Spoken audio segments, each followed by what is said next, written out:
you wrote in strong support of the intervention in Libya soon after leaving the Obama administration. I want to go back to that period later, but since we're talking about intervention, we might as well talk about it. Why were you such a staunch supporter of that, and do you think the administration handled it right? I think they handled it right in the end.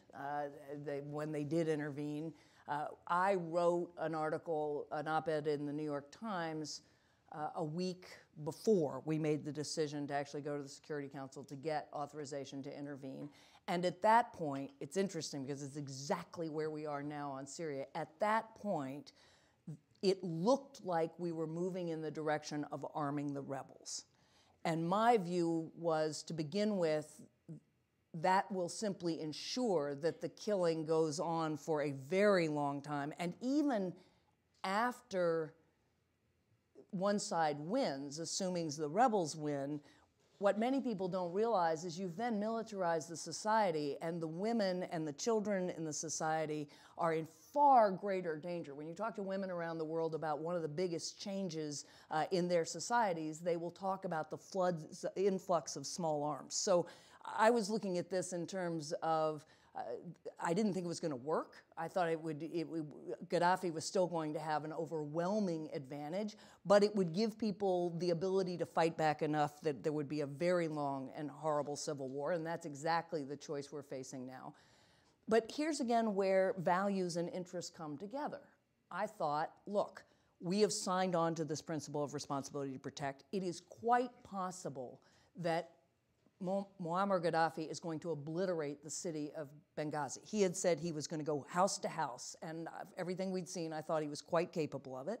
And that meant that we, the United States, were going to stand by and watch that in contravention of everything we've said since Rwanda and in contravention of this principle that needs to be given life. At the same time, I spent 2 years in the State Department with all of my colleagues working very hard on how to change the perception of us in the Muslim world, right? Remember, Obama goes to Cairo and he says he calls for a new beginning, and he calls for democracy and human rights, exactly as Condi Rice had called for in Cairo about 3 years prior. And now we had people taking to the streets willing to die for those principles.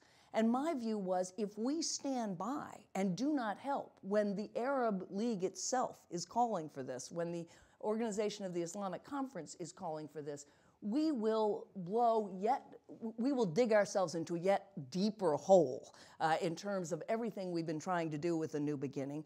This intervening may not single-handedly change people's perception of us, but at least we will be able to say we stood for these principles, and when the chips were down, we acted. And in fact, at least in Tripoli today, Americans are received as we have not been received probably in countries in North Africa for a very long time. So that was an interest-based argument as well as a value-based argument, and I felt equally strongly on both sides.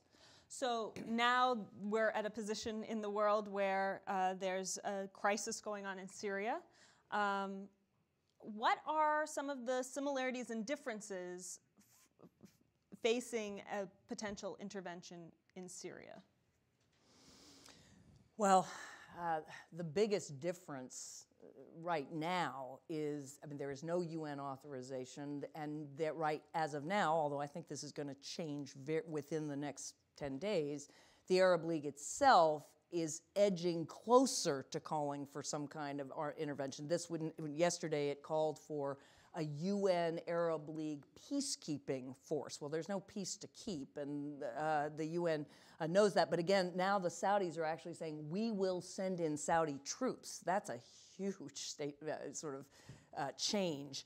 But the biggest difference, as far as I'm concerned, is you cannot do this, or you really should not do this, unless the countries immediately around the affected countries support you, and particularly if you're the United States. And as it stands, Bashar al-Assad is saying, and many Syrians believe, this is a foreign-inspired insurgency to topple my government. They don't like my government. They've never liked my government. We stand with Iran, et cetera. So giving credence to that, aside from the implications for the United States in many in the Middle East would also, I think, not work unless you have the support of the countries around.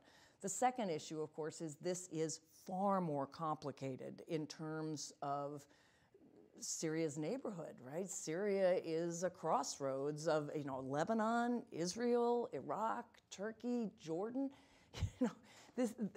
Trying to think about how you would intervene is tremendously complicated, and for each country is thinking about how that's going to affect it. So that's a very big difference. And finally, militarily, this is much harder, I think, than, at least in Libya, you had territory to hold, right? The rebels had gotten almost to Tripoli and then had been pushed back, but they had Benghazi, they had a base. It is not clear where you would start, which is why I've been arguing very strongly for the creation of a buffer zone on the Turkish border, maybe the Jordanian border, but at least try to get some territory that you can hold and that people can get to and be safe. But right now, that doesn't exist.